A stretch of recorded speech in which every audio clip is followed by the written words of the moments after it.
All right, Nick, good to see you. Likewise. Thank you. Good to see you as well. I'm just going to get right into this. I am so embarrassed to be alive. I right out of the gate, I just fault everybody. I fault Trump, Zelensky, J.D. Vance. I fault everybody. Because if you are Vladimir Zelensky, right, you know what you're walking into. So unless you really don't want that deal, wouldn't you just keep your mouth shut, go in, sign the papers, and get out? Now, I could argue he might not want the deal, and I don't know enough about this stuff to even really be talking about it, but we are doing a podcast. But I just for me, Nick, I would have been sure, guys, whatever, where do you want me to sign? I started reading up on it after that, and I'm of the mindset that he doesn't really want to just give. He just doesn't want to give in to us. He would much rather just get his money than have us have a foothold, figuratively speaking, over there via the minerals, and him just become a puppet. So if he really wanted it, he could go on. Let's say, were you able to get any of the fine print as far as what does the mineral stuff entail for us and them type of thing? I think the idea of the minerals is that you would be able to have some sort of foothold without triggering, a military response. So now instead of sending U.S. troops over there per se, you could be over there protecting your mineral interests. And I don't know to what extent that works and how long it would take to get boots on the ground, but the idea is to have some sort of foothold over there in the region. And he may just not. So look, again, I only know so much about this stuff, so I'm not even going to sit here and pretend like I'm not even, shouldn't even really be talking about it. But we all saw it. And all I can pull away from it as a reasoned individual, a semi-reasoned individual, I'd like to think, is that everybody was complicit. I think that everything was going fine until Vance spoke up. You could ask yourself, was that intentional? And I think if Zelensky really wanted to, he didn't have to turn around and push back on Vance. He could have let that go. So the question is, did he really want that? Was he told to go in there and to push back? Did he really want to walk out of there with a signed agreement, or was that agreement not good enough for him and he was willing to blow it all up, figuratively speaking? Yeah, I mean, you have to. It's obvious that Zelensky knows who and what he's dealing with, and at the same time, it's really hard when people want to put words in your mouth. I know, if people try to do that to me, you get defensive. And I don't think Zelensky got overly defensive, and he's not the one that truly raised his voice in that room, in my opinion. He was getting, if you want to say, he was getting bullied. He was 2 against 1, and he could have been and said a lot more worse things, which he did not. So I give him credit for that. But I also, at the same time, he's he has to. You have to defend your land, your people, because that's why you're there. You're there to be the leader of Ukraine. And is it kind of, do you lay down and show your belly like a surrendering, or because we all know he's not that person. He is not a surrender. Ukraine is really tough, but they're not about to surrender. So I really don't know. Well, I think that we should have not even been given the ammunition to discuss this. Look, I get it goes on behind closed doors. But when you do it on the public stage, now you're reducing our national policy, our shouldn't say our national policy, our foreign policy. You're reducing it to a Bravo show. It was like watching Jerry Springer. I was waiting for Springer to come out at the end and be like, be nice to each other, take care of each other, Yeah. Because it was very uncouth. But it was also highly entertaining, which is the other side of this, Nick. As much as I was embarrassed by it, I was highly entertained. So in many ways, we've found ourselves in this spot where we, as bad as it is, we are entertained. I mean, even Trump said at the end of it, he goes, this will make for good TV, because it did. Well, that's because he's a TV person. They now. both He's not are. a president Zelensky or a is too. politician. Yeah, but at least he figured it out much quicker than Trump did, in my opinion, of how to be a president and how to lead. I don't know about that. I mean, I don't know. I just don't know. That's not me casting dispersions. Yeah. I literally don't know. So it's one of those things. I mean, look, it's just embarrassing, right?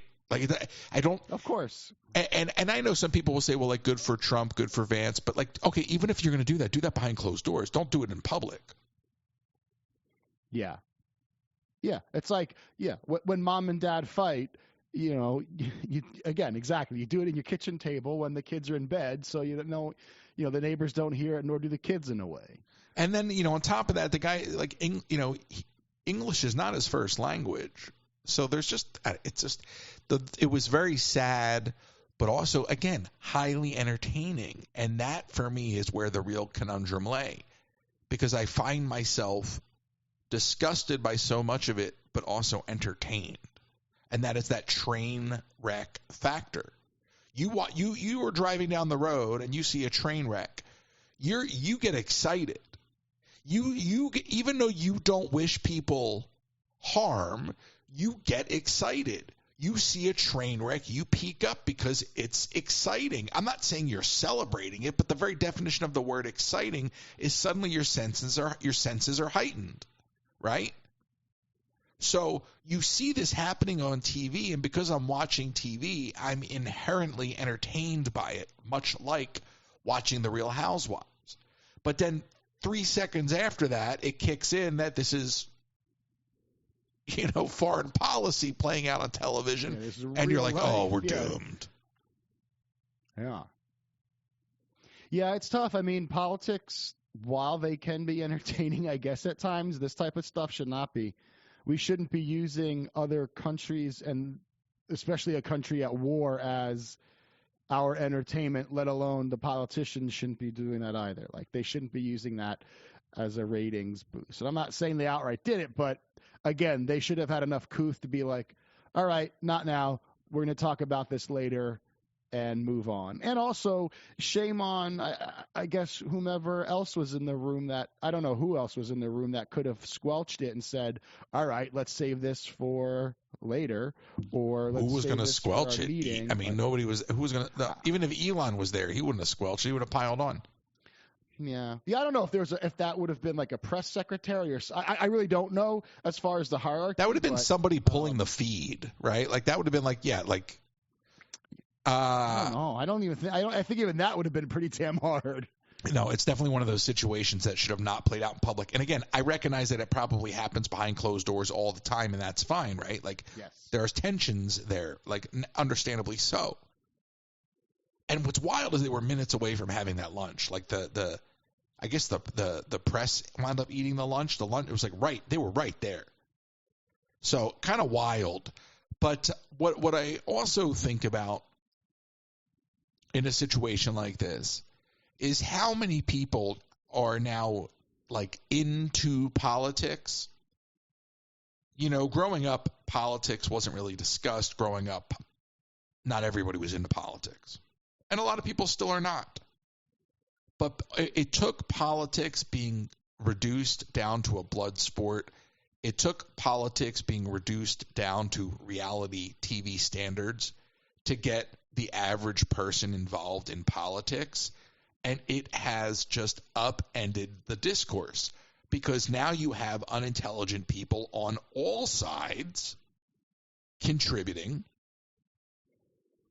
And it's kind of wild to think that the only reason people actually are interested now is because they can root for a team or there's drama. I mean, think about the debates. When we were watching debates growing up as a kid, the audience was there was a standard. The audience was just they were present, but they didn't engage. Now you have a debate and the audience is cheering like they're in the Springer show. Yeah. Yeah, I mean, and as you said earlier, just like you and I are not the most are up to date or intelligent people that really understand what's going on. A little caveat, but at the same time, it's like we have enough information or knowledge, or at least know how to find it to sort of understand what's going on. I don't consider myself an intellect. There's people out there that will consider themselves an intellect, and that's fine. Right. And they are. Many times they are, I don't consider myself an intellect. I'm a get your hands dirty, know enough to break it, and maybe fix it kind of guy. And so I really do. I try to be moderate when it comes to things. I try to be sort of like, look, we grew up in Bucks County, Pennsylvania, right? So I try to be very like reasoned. I try to be reasoned. And I don't think that I'm like a super intellect, but I also don't think I'm an idiot. And there are some people that carry themselves as an intellect, and there are some people that are like, I don't know anything. But sometimes in this environment, the things that I know can be so easily challenged by somebody that is ignorant but is talking too loud or with too much conviction. And I find myself so many times having to double check things I inherently know. And that's the spread of misinformation. But it happens so much now. And it's just sort of like, everybody's a content creator, right? And there's that kind of person out there that creates content, and then there's the kind of person that waits for you to create the content, and then they just piggyback on what you said, and then they just parakeet it, and that's how disinformation spreads. Yeah, it's also the decade of gaslighting. That's for sure. That wasn't really a big word up until 5, 6, 7 years ago. Yeah. Yeah, exactly. And I didn't even know what it meant. And we even got gaslit. I mean, I don't think I got gaslit, but again, if you want to watch the tapes back from this week at that meeting press conference thing, there was a ton of gaslighting going on.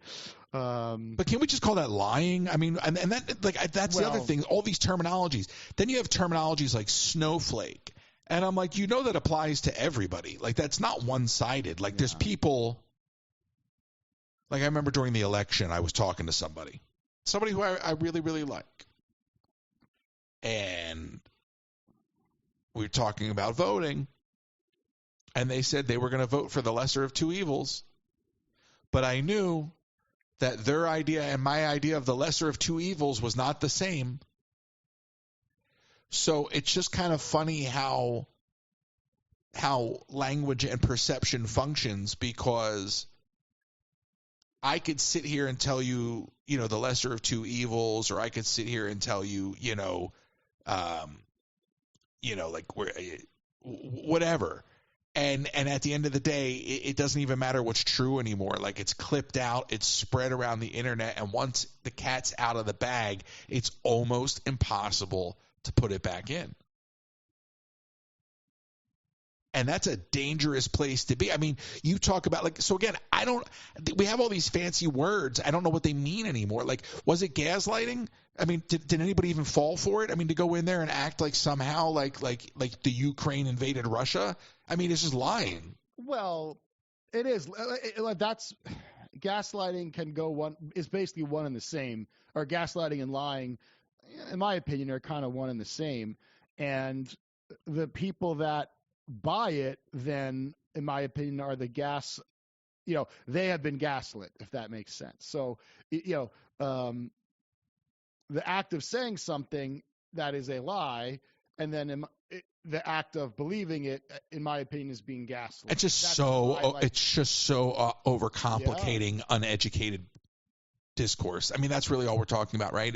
So now the spread of information is so fast, you can't put the cat back in the bag. And it's that perception versus reality thing. So, okay, all of this to say, because I've kind of gone on off a tear. All of this to say is, so you're sitting here watching this thing, right? And you'll get the sound bites that go out over social media that look like, it could have been an ambush and everything. But if you go back and you watch like the full context, right, you see that this was a totally avoidable situation until J.D. Vance spoke up. Like, if you go back, Trump and Zelensky were fine. There may have been tension there, naturally, understandably, but it was fine. It wasn't until we got to that whatever, and again, I don't know if it was purposeful, I don't know what it was, but like whatever J.D. Vance chimed in with first, that's where the whole thing turned. So then we live in this world where people are going to cherry pick it out and they're going to say this, that, and the other, right? And you're going to have people that are 110% sure that they're right on both sides of the aisle. It just goes back to what I said about the term snowflake or saying, oh, I'm going to vote for the lesser of two evils. People are so staunch in their beliefs that they can't even step out of the corner and meet in the middle and get that reality check, to use your term gaslit, to even find out that they've been gaslit. So there are people that are going to walk away and be fed in their timeline a ton of clips that make it look like Zelensky was in the wrong. And then there's people that are going to be fed a ton of clips that make it look like J.D. Vance was in the wrong. But if you stop and you look back and you watch the whole sum of it, I mean, you realize that actually, in many respects, I would actually say that the person that was least at fault was Trump. Because Zelensky took the bait from Vance. If you watch the whole thing, everything was tame until Vance spoke up. Okay? Because Trump was going to get one more question from reporters. But most people aren't going to watch the whole friggin' clip. Yeah. Vance is like the one character from The Sandlot they used to call Yeah, Yeah, if you remember that movie. Like, he was like the little scrawny little kid, and anytime someone else would say something, he would just instigate, like, yeah, yeah, yeah, yeah, yeah. Like, and I don't understand why Vance was even there. Like, and I can't say I've watched all of those, like, fireside chats, but from what I remember in the past, regardless of who was there, it's not often the vice president was in that same room. So, was Vance there to be the bad cop, or the S-stirrer, like, was his job to be it almost seemed like that's why he was there, because. But Zelensky really took the bait so easy. That's the thing, Nick. If you look at that moment, he could have just, when Vance said what he said, he could have just dismissed him, like most of us do, okay, and turned back to the guy that's supposed to be, his focus, the president, and he could have moved on. But it was almost like giving us, like, and I know he's the VP, but he's a sidekick sitting there, right? So Vance did not need to take the bait. He did not need to take the bait. Excuse me. Zelensky did not need to take the bait. I want to get, you have any final thoughts? I want to get off this topic, because I feel like I've been ranting. It's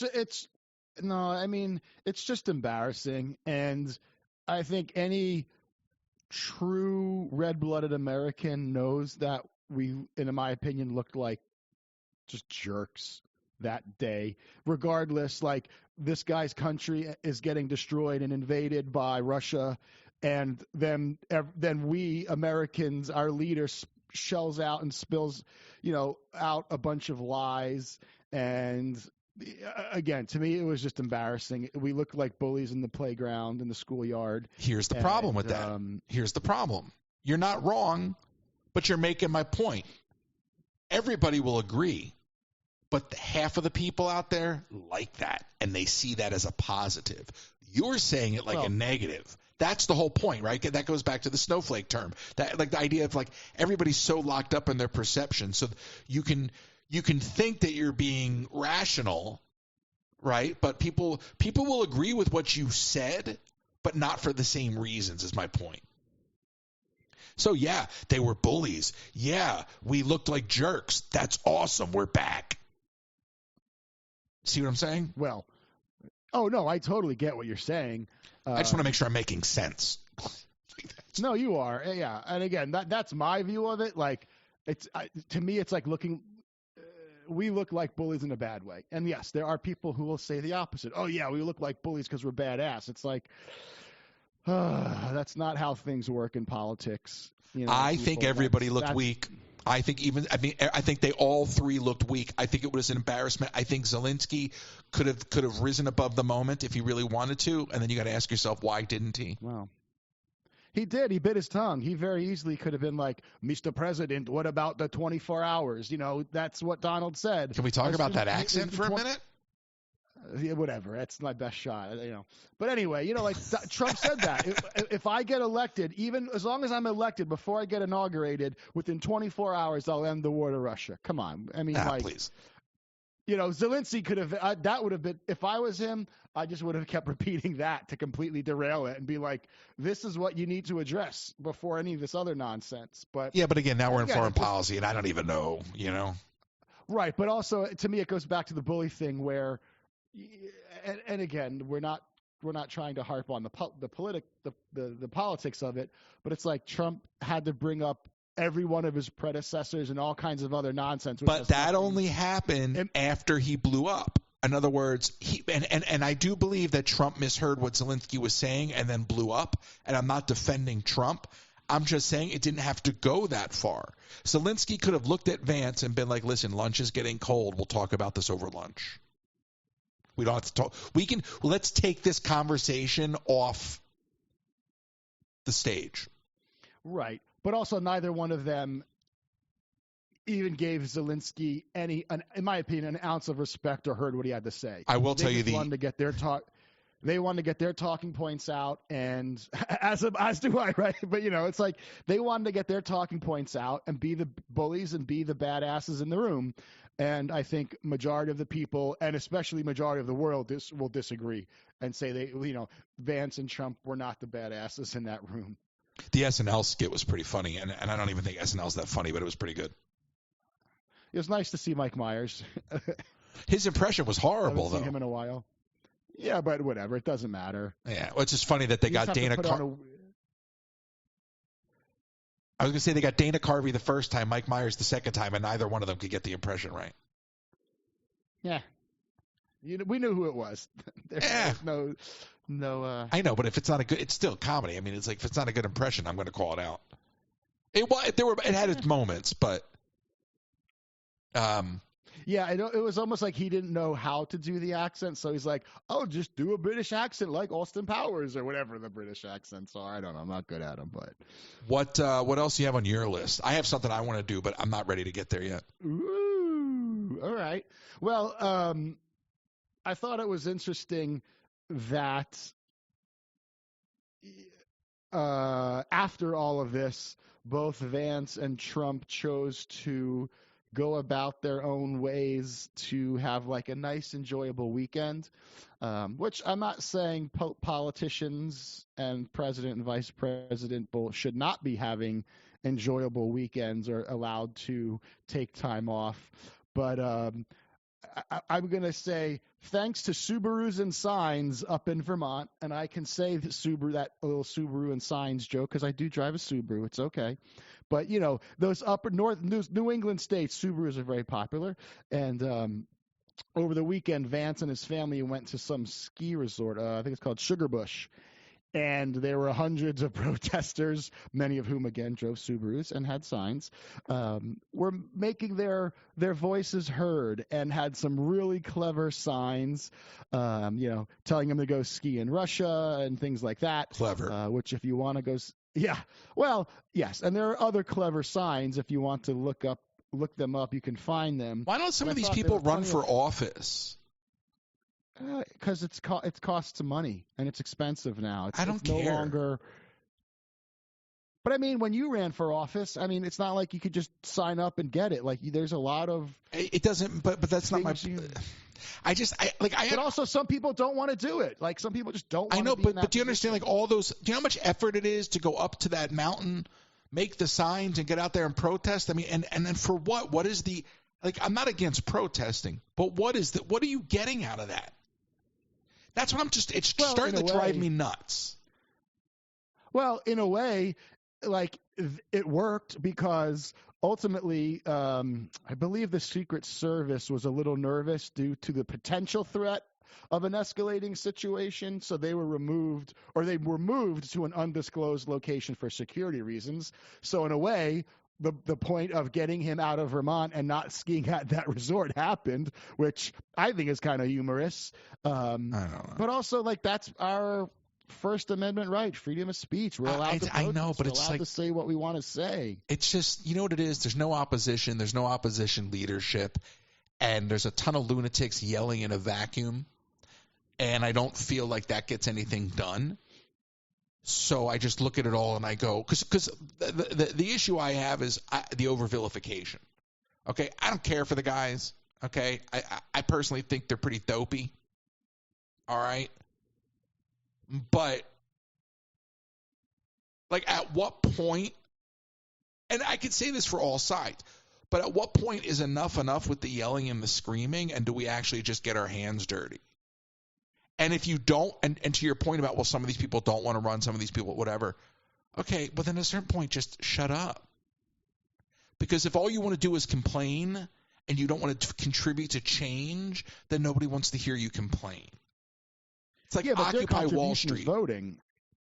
No, I get it, but that's not everybody. I'm just saying in general. Like, I'm even like when I go on Twitter, right? And I don't want to name names. I'll gladly, if you remind me when we're done recording, tell you names that come to mind. But I see these people that are yelling about like anti-Trump stuff all day long, and I'm just like, you could do so much more. But if this is just the way you're going to choose to make money all day long, or if you think it's productive just keeping your sane in other words, go into the lion's den, right? Like at a certain point you gotta meet people somewhere. And not everybody's a villain. And I do believe that there's going to be a lot of buyer's remorse. I'll tell you what, Nick, I think this lack of putting out the Epstein thing is going to be the real crack. Because Pam Bondi said she put it out day one. Then they did this whole charade with influencers carrying out binders with 100 pages. By the way, there's nothing more cringe than a bunch of quote-unquote right-wing influencers posing with binders that are supposed to have lists of pedophiles in them. There's nothing cringier than that, okay? But there's a lot of people out there that are like, hey, where's the rest of the Epstein files? Then Pam Bondi said she was going to drop them 8 o'clock the morning of the whole Zelensky debacle. That didn't happen. Okay. And it's funny enough because of all the people out there, it's Laura Loomer who's yelling, where are these files? And I think people are going to start to catch on at some point that, you know, it's not America first and it's not exposing the deep state. And I think that that's where the cracks are going to be. And I think the Epstein thing is the beginning of that because there's a lot of people that are like, whoa, you said you were releasing these files and you haven't, and there's been no arrests. Well, you saying arrests as to people who are in the files? Correct. And people want to see the names. They want to see the names on the list. And people voted for that.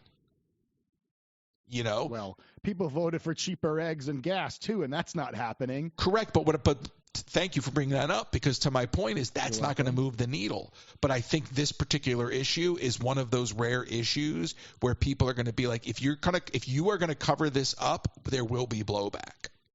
It's time to spice up your kitchen with Pampered Chef. Pampered Chef has all the goodies from spatulas, mandolins, and amazing pots and pans, not to mention knives. Plus, don't miss out on small appliances like the deluxe air fryer and coffee maker. Spice up your kitchen today. Go to pamperedchef.com/PWS/Colleen Herman. pamperedchef.com/PWS/Colleen Herman. And with no estate plan, you could be leaving those you love the most with high taxes, probate fees, and an incomplete or divided estate and legal fights and fees. If you live in Florida, contact RK Law for a free consultation to discuss the options you have and the tools available to protect your home, savings, and estate for those you love the most. To get started, send an email to russell@rklawpro.com or call 786-566-2456 to set up your consultation today. That's russell@rklawpro.com. And if you're in the market for a 3D printer, visit flashforge.com. With printers starting at under $300, you can begin your 3D adventures today. Visit flashforge.com. And while you're online, head over to Etsy and the Theme Park Factory. The Theme Park Factory on Etsy is a great way to support this channel. Pick up a Joe Coconut and bring a little bit of the Theme Park Factory to your home. I mean, to me, voting, like releasing the Epstein files is not, in my opinion, is not a reason to be voting yay or nay for someone. Well, yeah, but you don't get to choose why people vote. And what I really mean is people voted to annihilate the deep state, the broader implications.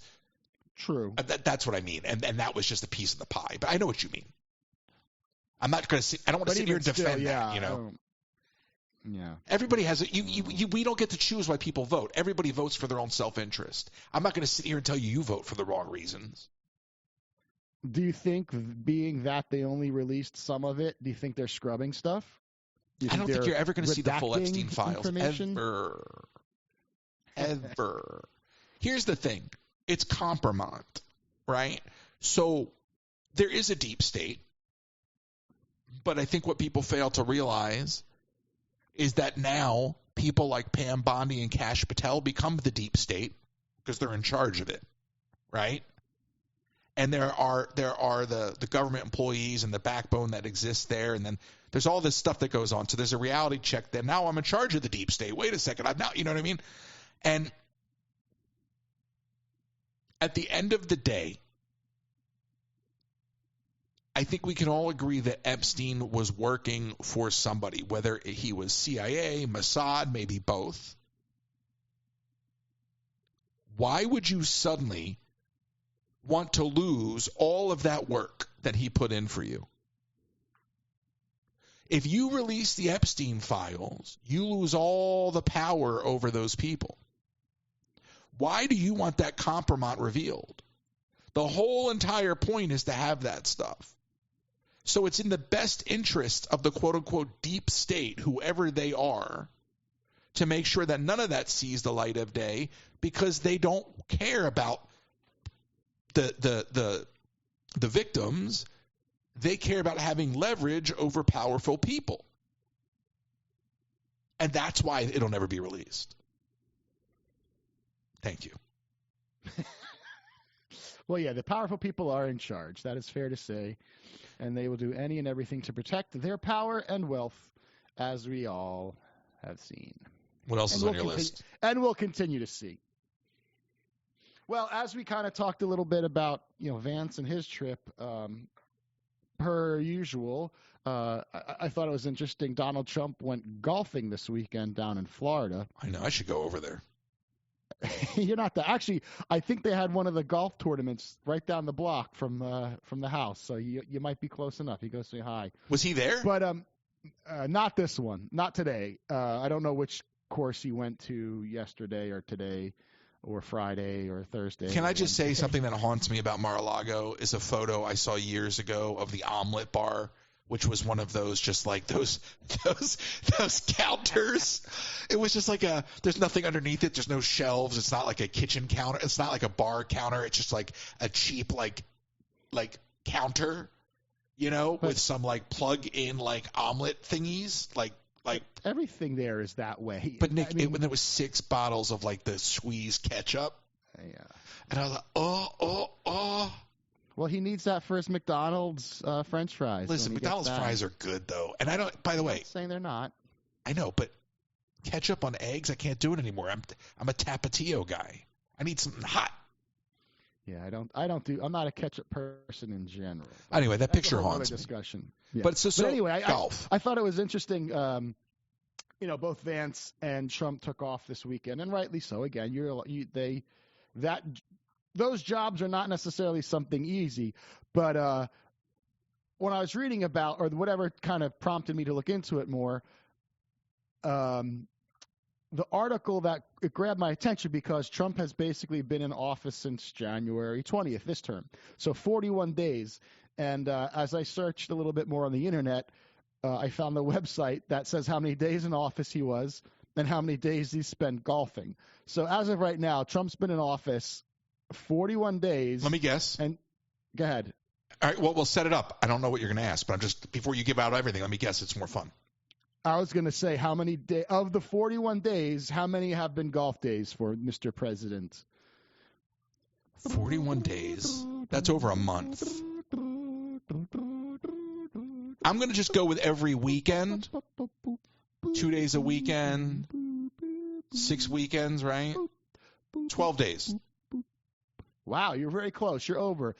He has spent 11 days golfing. Now, that doesn't necessarily say... Oh, actually, no, I have the days. Monday, Tuesday. I'm sorry. Yeah. Yeah, so actually, I'm going to pull up... I have a calendar here just so I can look at the days. But yeah, so of the 41 days so far he's been in office, he's spent almost 27% of the time golfing.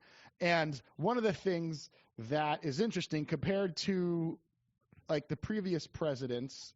the second, the runner-up of the most golfing has been Obama, but he only golfed, it wasn't a ton.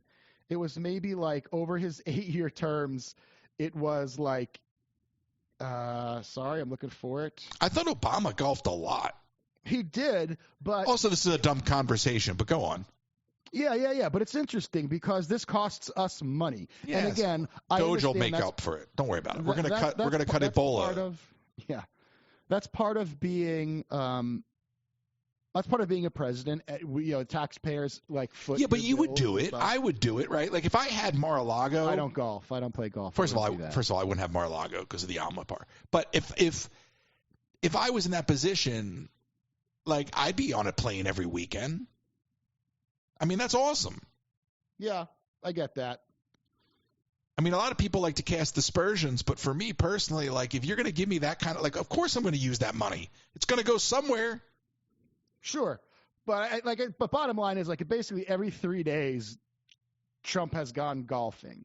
And what's interesting is if you look at those costs, so far it costs taxpayers almost $11 million so far this year. Okay. Each trip, I think they said... Well, I'm a little confused, but I thought somewhere at each trip was around $3 million, but then it doesn't make sense if he's gone 11 times and it's only $10+ million. Oh, my God, the math. Do you have a calculator? I know, right? But over Barack, so just for instance, over Barack's 8 years in office, he spent $30 million on golf-related trips, whereas Trump is already at least a third of the way there.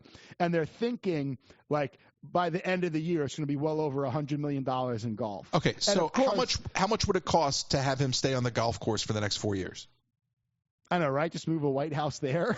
No, I would prefer him on the golf course. You're making it sound like it's a bad thing. Keep him on the golf course. Get him out of the Oval. Well, and then who? Elon's going to take over? Anybody. Elon's already running it. Keep Trump out of the mix. Yeah. Look, I personally, I understand what you're going for, and I'm sitting over here rolling my eyes because this is the stuff where people tune out. And look, I could have said let's not talk about it, but I wanted to because I like bringing this up. This is the stuff where we're going to lose people. And I don't care. I'm just saying as people, not as a podcast. Because that's where you unlock the whataboutisms, and that's why I said, well, what about Obama, right? But that's where you unlock the whataboutisms, and then people are going to be like, well, you spend all this money over here, blah, blah, blah, blah, blah, blah, blah. And it's there are so many more important issues to focus on, and it just becomes one of these things where it's just let's keep complaining for the sake of complaining. And I think it was Bill Maher who was oh, I'm really going to wait this time around. I'm really going to wait, and then I'll complain. And it's even then, there are so many other things to complain about, but then even then, you're I don't want to complain about any of it. I mean, this is me, right? I don't want to complain about it because there's so much, hitting the fan. They're flooding the zone with so much stuff that you almost have to sit back and let it go through the sieve of time and process, and in often situations, the courts, to actually know what's real to react to. And that is so weird to me. I'm acknowledging it, but it's weird because I want to get outraged at these things because I'm disgusted by them. So I'm not invalidating what you're bringing up, but I'm just this constant yelling about bad man is exhausting. And I think that's why the Democrats keep losing, because they can't even realize why he got elected. Nobody cares about the bad man, right? People are voting for their self-interest, and he spoke to them. You know, I was thinking the other day, you brought up McDonald's, I was thinking the other day about how brilliant that move was. How brilliant of a move. That will go down in history. How brilliant of a campaign move was that to go up to that McDonald's window? Like, it sounds like a joke at first, and then you're going to go back in history and you're going to be like, that was genius. It was genius. Huh? Why do you think that? Because it made it working class. I mean, it started off as a troll. I'm going to go there, and then I could say I was there for 15 minutes and I worked at a McDonald's longer than she did. That was the troll move, right? Right. But it was working class. I mean, it's the ultimate shaking hands and kissing baby moves. I mean, the guy's hanging out a drive-through window running for president. And even though it's staged, it doesn't matter. Yeah. He got his hands dirty. Yeah. I don't know about that. It's just tough, like, because I mean, but he did. Regardless, no, I get it. But whether it was Kamala or Donald doing that, you know, that's not. You know all these people by first name. I love it. Yeah, we're like that. We're close. We're in like fun. But like, at least for me, like that type, I know what political stunts are. I know that's a political stunt. But it works. And I know, and to me that is kind of frightening. Like, you know, it's like people can't tell the difference between a stunt. No, they can. They know it's a stunt, but it's the better stunt. It's a better stunt. You want to know why, Nick? I know you don't listen to rap music, but let's just pretend like you did for a half a second. Okay. Imagine Eminem is being brought out on stage, and he barely looks up because he's so doesn't want to be there, and then he doesn't perform. I mean, that's a political stunt, dragging out Beyonce and whomever. So if you're going to drag out Eminem on the stage to manipulate people to vote, okay, if you're going to do that, do it better. Have him perform, right? He didn't even perform. He came out there, and it was like, that would have been like Trump going up to the front door of the McDonald's and not going inside, right? He actually went up to the fryer and handed out fries. Why would you bring Eminem up on stage and then not have him perform? That's absurd. By the way, I don't believe that any of these things, much like you said, should be moving the needle, but they do. Well, yeah. But again, to me, that's the kind of, on both sides, it's kind of it makes me nervous and question some of my fellow Americans' judgments and how they interpret and see things. I mean, you grew up in Bucks County, Pennsylvania. I know. I'm well aware where we grew up, and that McDonald's was not too far from where we grew up. We probably went there. Was it the Richboro one? No, it was like Langhorne or something like that, Levittown. Okay, so everybody knows that it's okay. You can't just say, I have this guy who used to be president who's running for president, and we're just going to rock up to a McDonald's. So it's got to be produced, right? Everything is produced. And people understand that, right? So they don't care that it's a stunt from that perspective. And nobody's expecting him to come back and work the next day. So the stunt plays because he took the time to do it, okay? And it's not just entertaining, all right? But you do, even though they're vetted, you have working class people pulling through that drive-through, and he's engaging with them, and it's no different. It's what they call retail politics. It's going out there and shaking hands and kissing babies. And to do it at a McDonald's where workers are minimum wage and where working class average Americans go to dinner every night, he was meeting people where it would resonate, you know? So I thought it was a brilliant move. I mean, it was laughable at first glance, but in hindsight, it was a brilliant move. And she should have gone on Joe Rogan. Was she asked? I forget. Of course she was asked. She declined. Yeah. You know? But the problem with the Democrats is that they don't want to talk with people. They want to talk to people. So that whole Trump thing, man, I mean, it's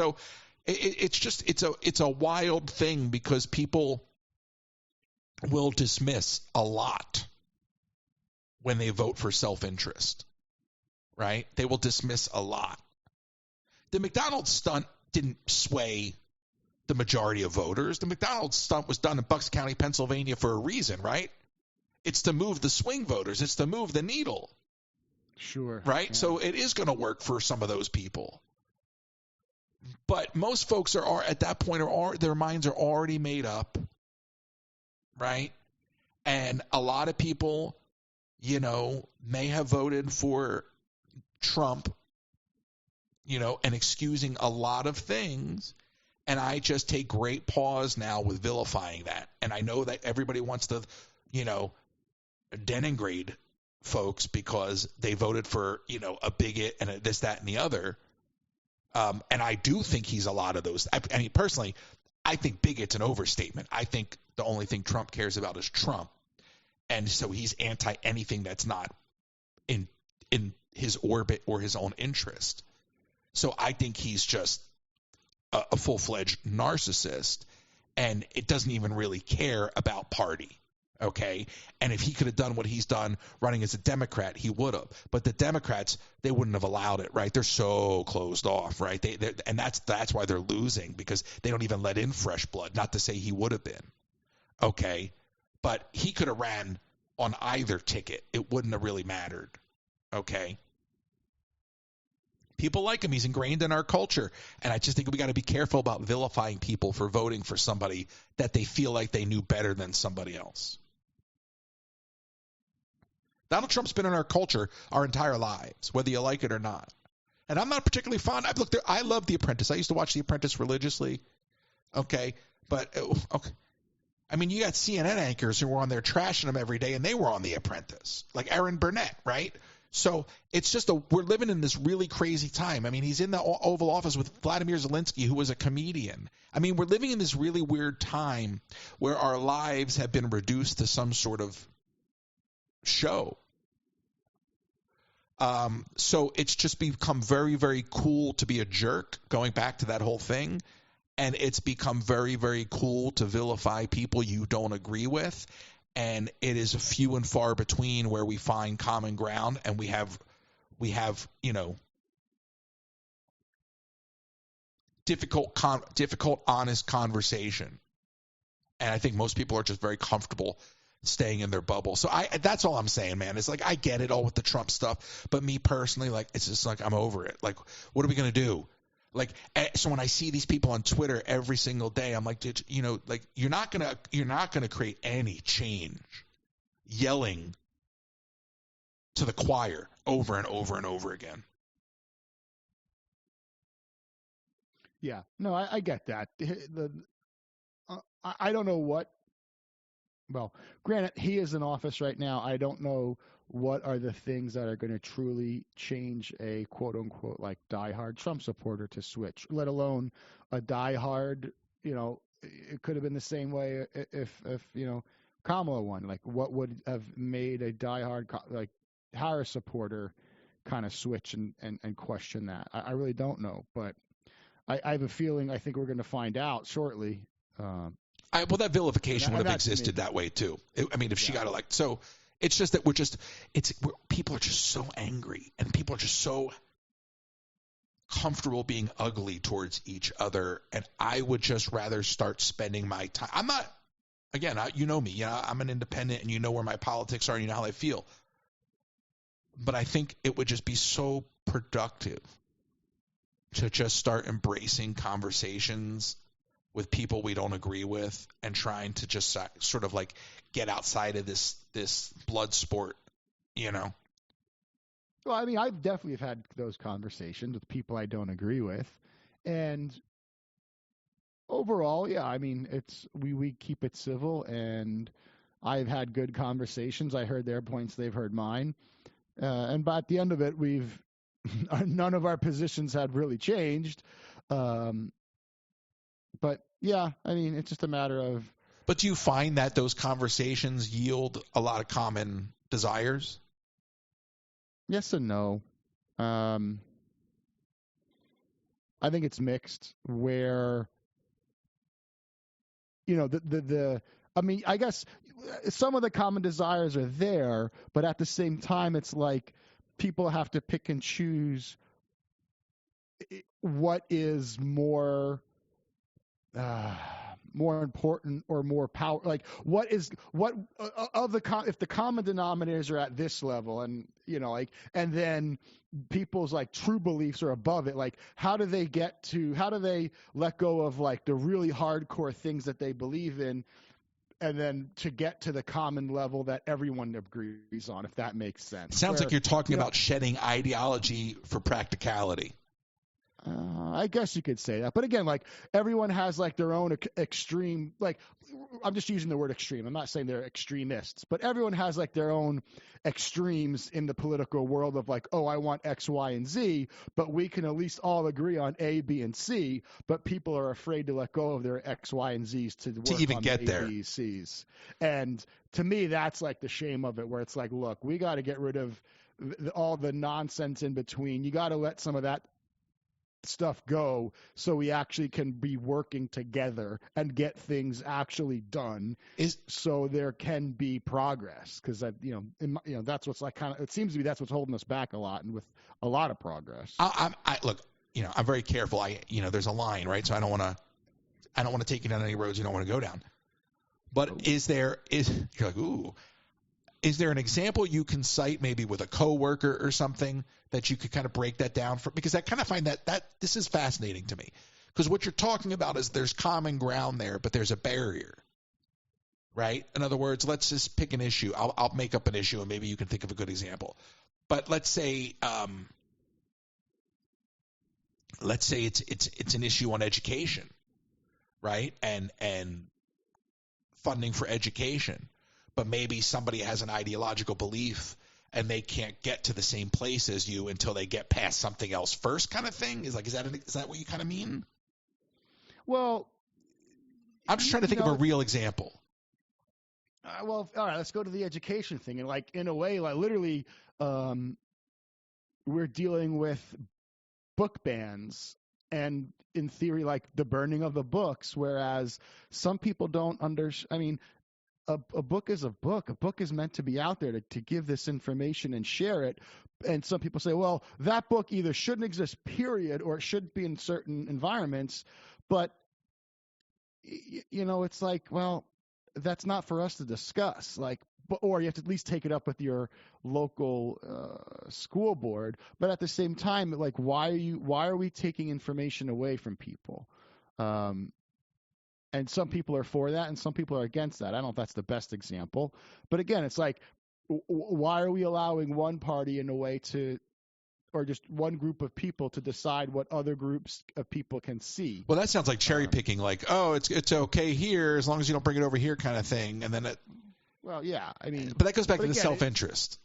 But that's also, yeah, but that's in a way what it is. It's like the same thing. It's fear. Where people allow, in my opinion, people allow religion to dictate some of their choices and beliefs obviously, and political views and things like that, where it's like, no, there's real legit separation of church and state.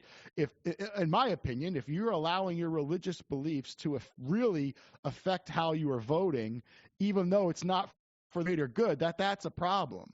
Well, that's interesting you say, because I was raised Jewish, and I think of the folks that left my synagogue and went to practice like extreme Orthodox.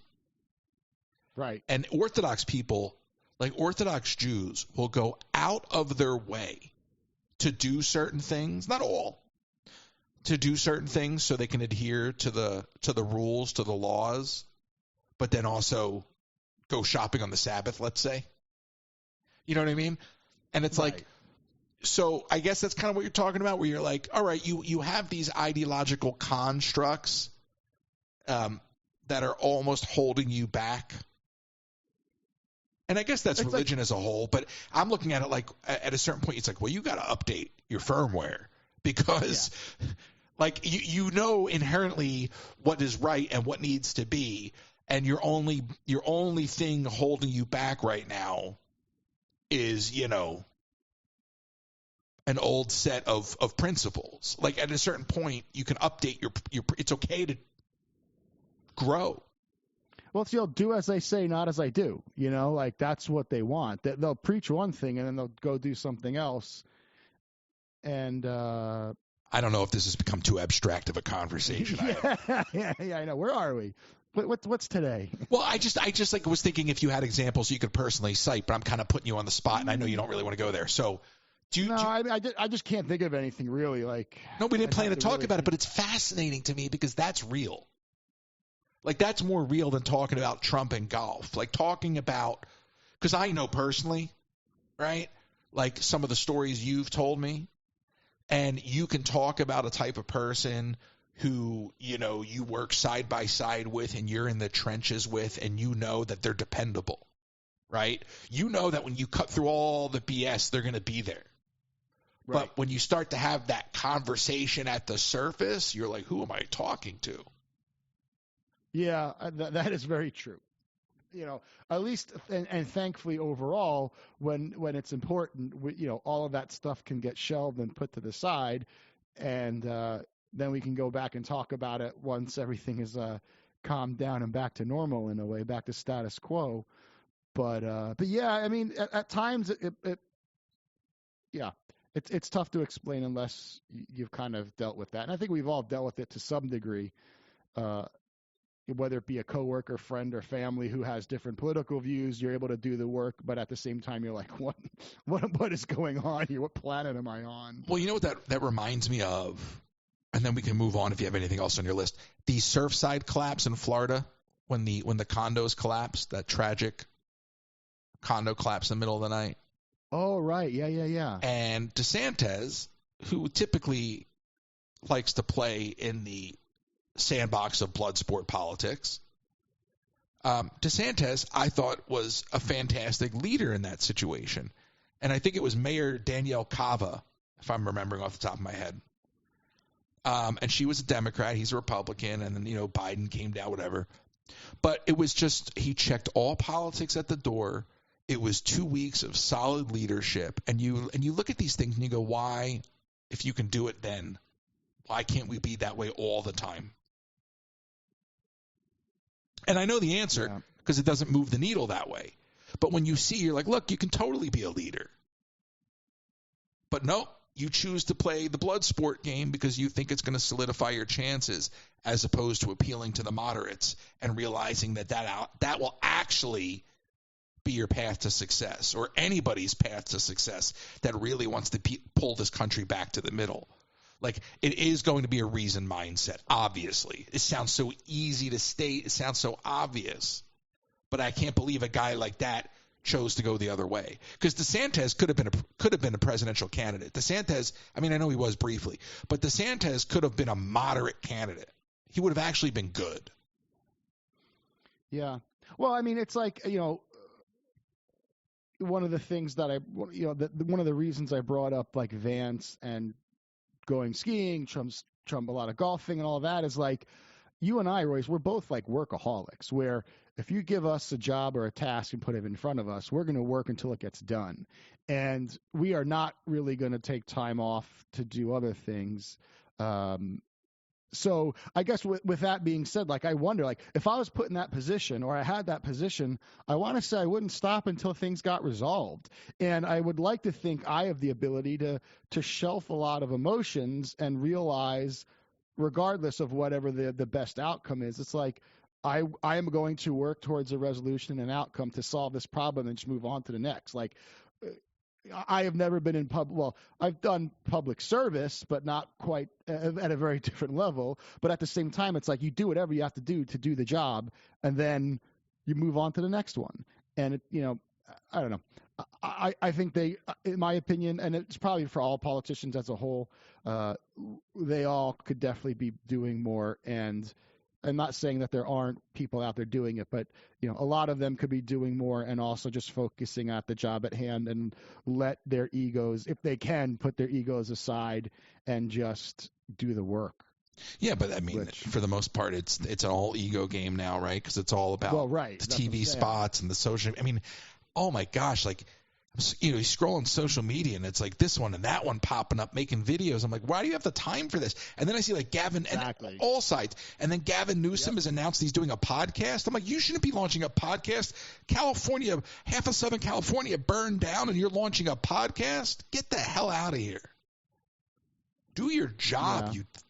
Anyway, what else you got, Nick? Yeah, it's tough. Well, other than 2 minutes. on a little bit of a lighter note, we are setting our clocks forward 1 hour next weekend, next Saturday or Sunday, or Saturday night before you go to bed. So we get 1 extra hour of daylight, which is going to be awesome. Hence the lighter note joke, if you didn't get that, Royce. No, I didn't. But really you know what they say if you have to explain it. And the nice thing is, Nick, most people don't have to do anything. It's all automatic nowadays. Yeah, right? Holy cow. That used to be my excuse to be late to school when I was in high school and college. Like, I forgot daylight savings. I forgot to set my alarm. And then they'd be like, well, if you didn't adjust your clock, you should have been an hour early. Then I'd always get busted in that one. Like, whoopsie. Sorry. Hey, listen, I remember being late for school and being like, sorry, we were in the car. Howard was ripping into some woman. And yeah, there's that. They'd be like, yeah, it's all good because half the school walked in late. Because everybody's sitting in their cars.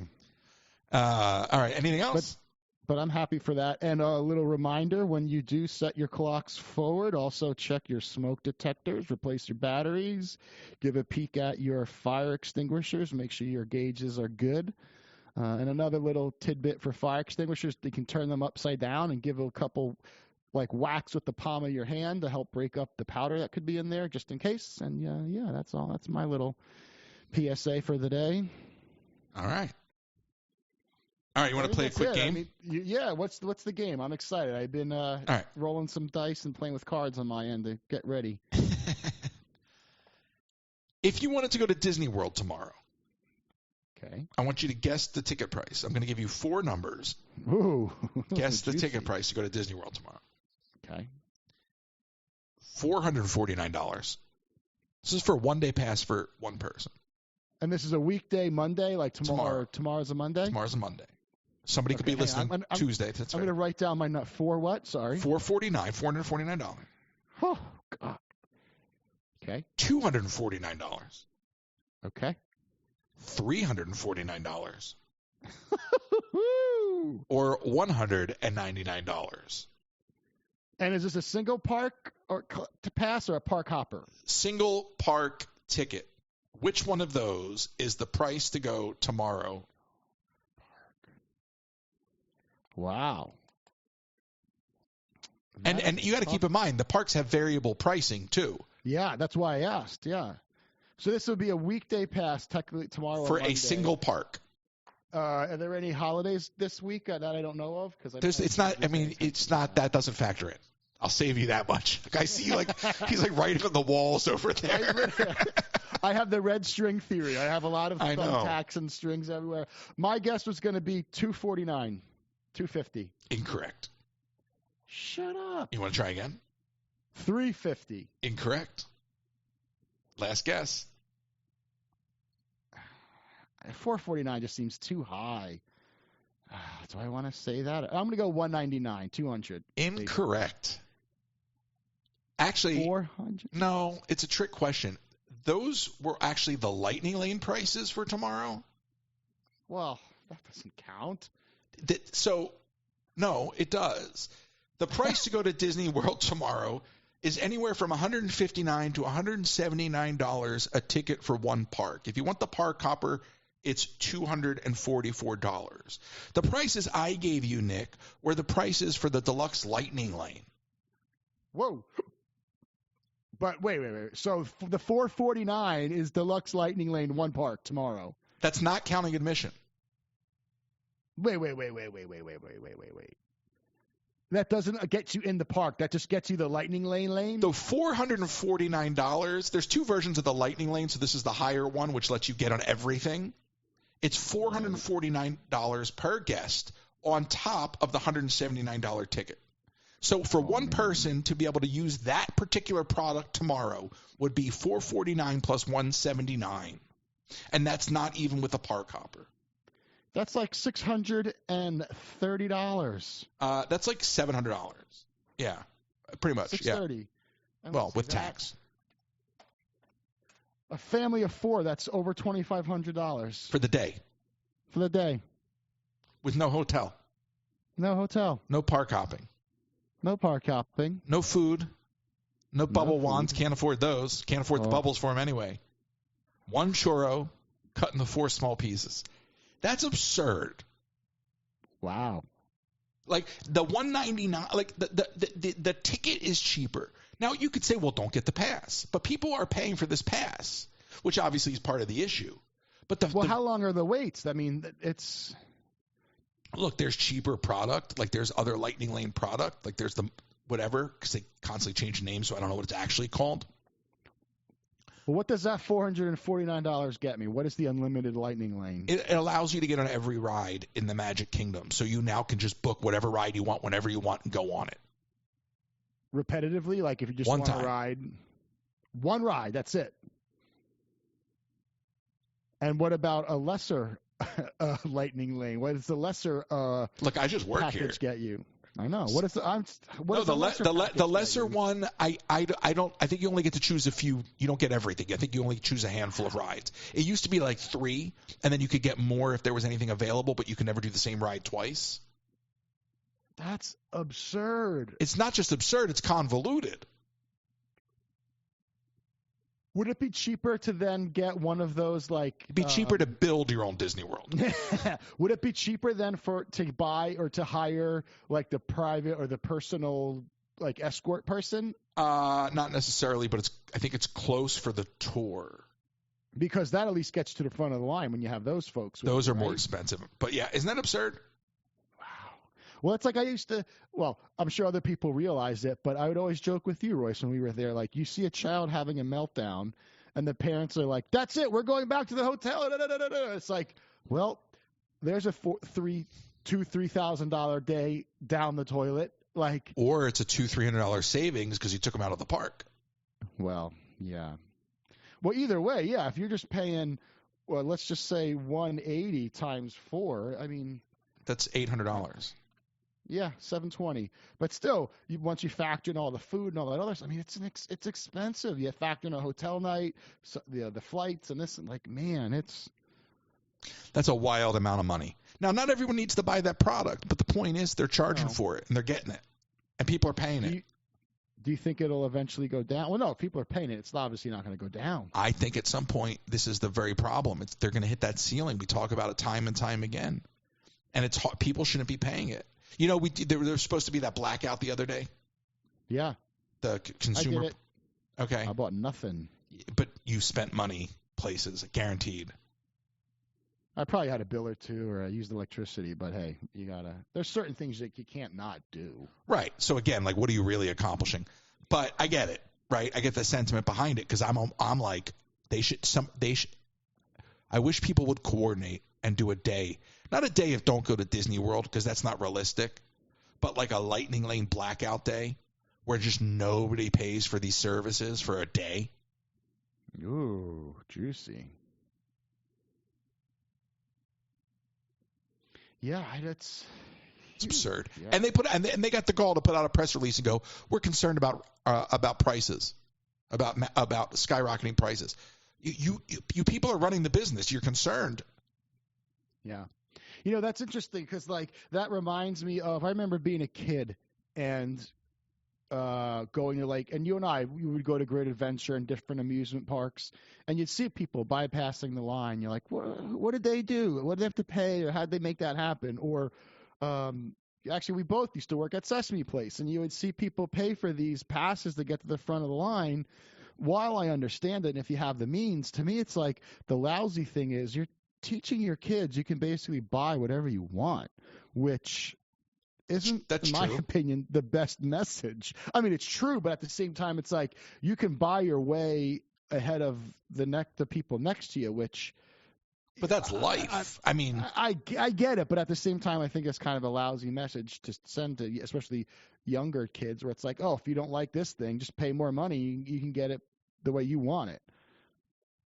I know, but that's literally like, that's everything these days because everything is now access. So it's like, oh, if you want the better version, pay more. Well, of course, yeah. It's the upsell. And again, I get it, but at the same time, I remember when all that stuff started to roll out and you're like, what the heck is this? And again, I think it teaches or can teach children and whomever else, like, just give them the wrong message of, well, if you don't want to deal with these folks or whatever, stand in line with the peasants so they could Yeah, pay to well, get your way to the top. And you're talking about the economics and the social class and then all of that. And well, yeah, I guess that's part of it. Yeah, right. But I mean, that's capitalism, right? Yeah, it so definitely is. And while while I am saying that, it doesn't mean just because people are willing to pay it that you should, right? Just because you can get away with charging $500 to get on the rides quicker doesn't mean you should. Like at a certain point, having a little bit of a moral compass might go a long way.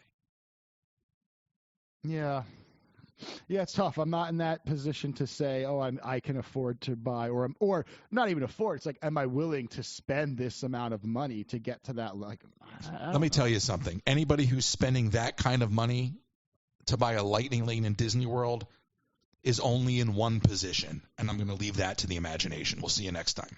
It's time to spice up your kitchen with Pampered Chef. Pampered Chef has all the goodies from spatulas, mandolins, and amazing pots and pans, not to mention knives. Plus, don't miss out on small appliances like the deluxe air fryer and coffee maker. Spice up your kitchen today. Go to pamperedchef.com/PWS/Colleen Herman. pamperedchef.com/PWS/Colleen Herman. And with no estate plan, you could be leaving those you love the most with high taxes, probate fees, and an incomplete or divided estate and legal fights and fees. If you live in Florida, contact RK Law for a free consultation to discuss the options you have and the tools available to protect your home, savings, and estate for those you love the most. To get started, send an email to russell@rklawpro.com or call 786-566-2456 to set up your consultation today. That's russell@rklawpro.com. And if you're in the market for a 3D printer, visit flashforge.com. With printers starting at under $300, you can begin your 3D adventures today. Visit flashforge.com. And while you're online, head over to Etsy and the Theme Park Factory. The Theme Park Factory on Etsy is a great way to support this channel. Pick up a Joe Coconut and bring a little bit of the Theme Park Factory to your home.